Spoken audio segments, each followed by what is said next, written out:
The control functions found within the built-ins tab, the CP or the FP tab, allow us to give control to the graphic operator to expose certain elements that they may want to change.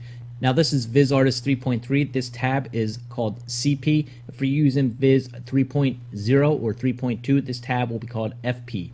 And within this tab, there's a control folder. And within the control folder, we have a series of control functions or control plugins.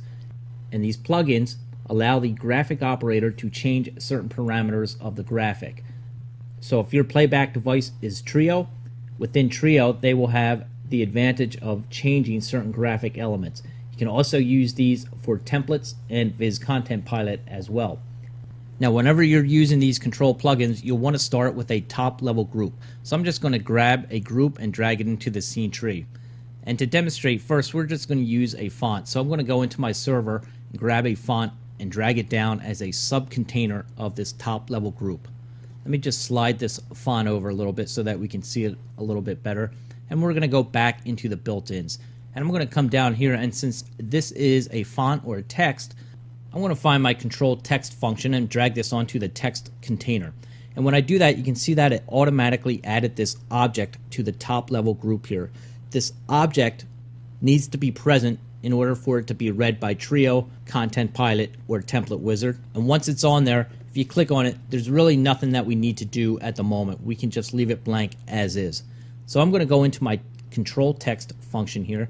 And the first thing that we have within our control functions are our field identifier. Now this is our first control function in this scene tree, so I'm just going to leave this field identifier at 1. Every control function is going to have its different parameters that we can change in here. We have a description that we can use, so if we wanted to type in a different description than what the container represents, we can do that. So I'm just going to type in text. In this particular case, we're using the control text. So we have other things here that we can set, such as maximal characters. It's set to -1 by default. -1 means that it's off, so we can have unlimited number of characters. And in this case, we can also set things like uppercase, expose kerning, expose line spacing, expose font, justification, and the single line. So I'm just going to turn on single line, and maybe we'll also want to expose the kerning. So I'm just going to leave those settings as is. Now we have a bunch of control functions here that we can use, so let's try some other ones here. Now let's say we want to be able to swap out an image perhaps. So let's go back into our primitives here, and let's just drag some type of object down, and I'm going to throw a rectangle here, and we'll just move it into the upper left, and we'll go back into the server, and we'll find some type of image here that we can throw onto it. So we can grab any type of image. For instance, here's a picture of a doctor, so we can drag this down, and we'll just map this to vertex for now. And let's go back into our built-ins, into the control folder, and we'll find our control image. So I'm going to take this control image and drag it onto our rectangle. This control image will now let us swap out this image. If I click on my control image, again we have different options here that we can set for it. Our field identifier is going to be 2, since this is our second control object within the scene tree. Again, we can change this description if we want, so if we want to type in something like image, we can do that. We can also expose the image position for this and the image scaling if we want. There are a bunch of other control functions here.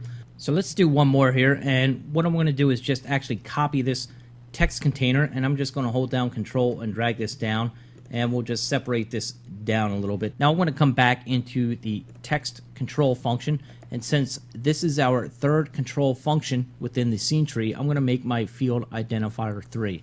I'm going to turn off my single line and my exposed kerning on this one.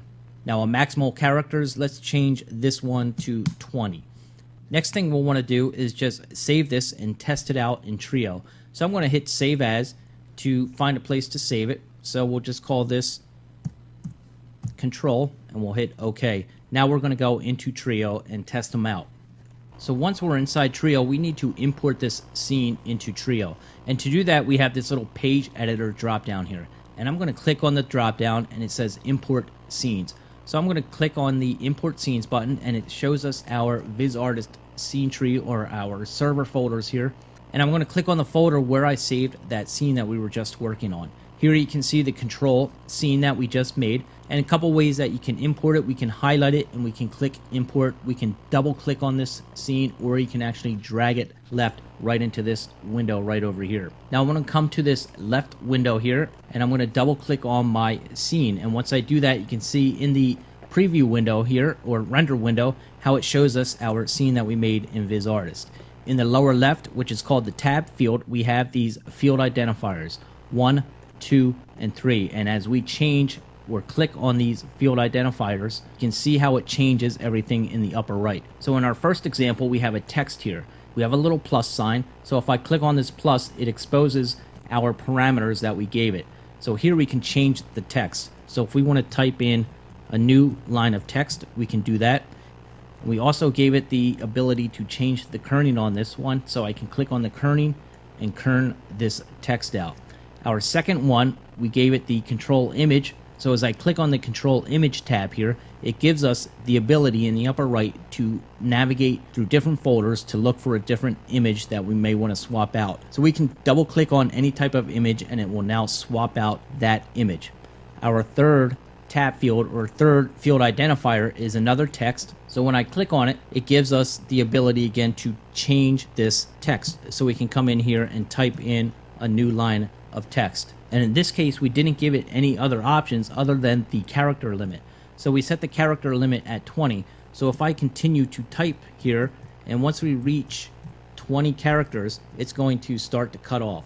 So as I type more, it doesn't allow us, since we can only type in 20 characters. And once we are at the character limit, it gives us a little warning here, and you can see also down below, it gave us a little yellow bar. It says character limit is reached. So this is the basic process of using your control function plugins.